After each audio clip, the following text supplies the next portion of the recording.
Со представувањето на 508-ката, Peugeot ја рационализира гамата на своите возила. Петката е помеѓу четворката и шестката, па така и логично се наметнува дека автомобилите од серијата 400 и 600 одат во привремена пензија. Замена, односно одговор на барањата на купувачите за овие два сегмента се обединети во моделот 508.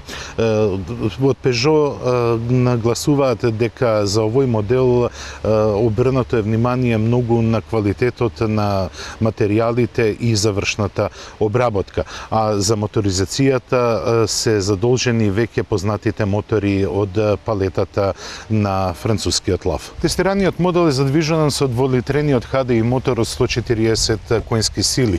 Мотор кој е еден од најпопуларните во овој сегмент. Но покрај моторизацијата која е добро позната, Peugeot обврнува внимание на квалитетот на завршната обработка. Ова навистина ме изненади. Не знам дали го слушате овој звук, но го има типичното затворање на премиум сегмент. Истото е забележливо и во внатрешноста. Јасните линии не се направени по теркот на класичниот Peugeot дизајн, туку има и една пуританска форма која во голема мерка потсетува на BMW.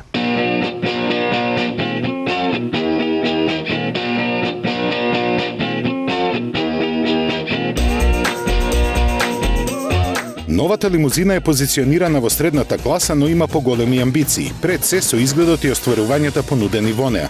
508 не е само уште еден нов автомобил во сегментот М2, туку со него се продолжува оригиналноста на марката. Историски гледано, Peugeot секогаш имал што да понуди во оваа класа возила. Во новитетот е употребен рецептот кој профункционира кај останатите модели на производителот, а тој извонредно динамичен изглед кој сосема добро кореспондира со димензиите на автомобилот. Што се однесува на дизајнот, 508 ја задржа препознатливата линија прикладна за семејни и бизнис потреби. Затоа направија складно обликувана каросерија на која се бележи судирот на изгледот на предниот и задниот дел. Токму тој е најдискутабилен, особено стоп светлата кои никого не оставаат рамнодушни. Покрај надворешноста, како приоритет е означен интериерот, за кого може да се напишат само пофални зборови за квалитетот и материјалите, комфорот и функционалноста. Печатокот од кабината потсетува на германски решенија поради прегледната и едноставна централна конзола и поради мултифункционалниот начин на управување со сите важни елементи во возилото. Компромисот постигнат околу формата на каросеријата најдобро се чувствува на растојанието од покривот во задниот дел. Купеовската линија резултира со спуштање на висината, со што го смалува задниот волумен на кабината и го намалува просторот за главите.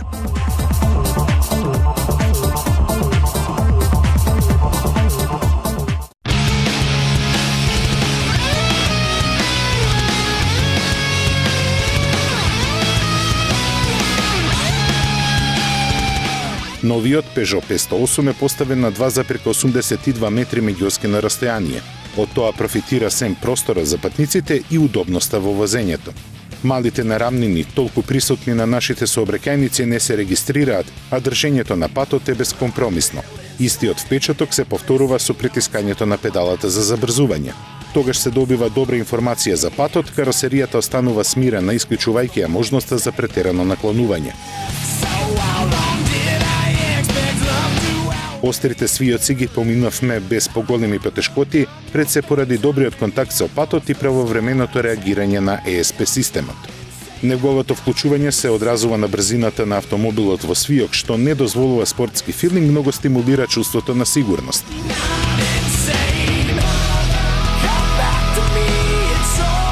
Едноставно, новата лимузина е суверена и не паѓа на провокации кои се сосема возможни од темпераментниот дизелаш. Тој има 4 цилиндри, 16 вентили, турбополнеч со варијабилна геометрија на лопатките и впрскување на нафтата под висок притисок. Преносите добро се димензионирани, прецизноста на менувачот е за пофалба, дури кога префрлувате од повисок во понисок пренос, движењата се кратки. Она што ми се допадна кај склопот на моторот и менувачот е извонредната еластичност. Во распон помеѓу 2 и 3000 вртежи во минута се постигнуваат максималните 340 Нм вртежен момент, што пружа лежерност и помала употреба на менувачката палка. Peugeot 508 е меѓуброј, но тој ги содржи сите квалитети познати за Peugeot, особено економичниот HDI агрегат од 140 коњски сили. Овој автомобил е понуден на пазарот за да помири два сегменти. Тоа е сегментот на средната и средната висока класа. Со своите решенија тој нуди многу.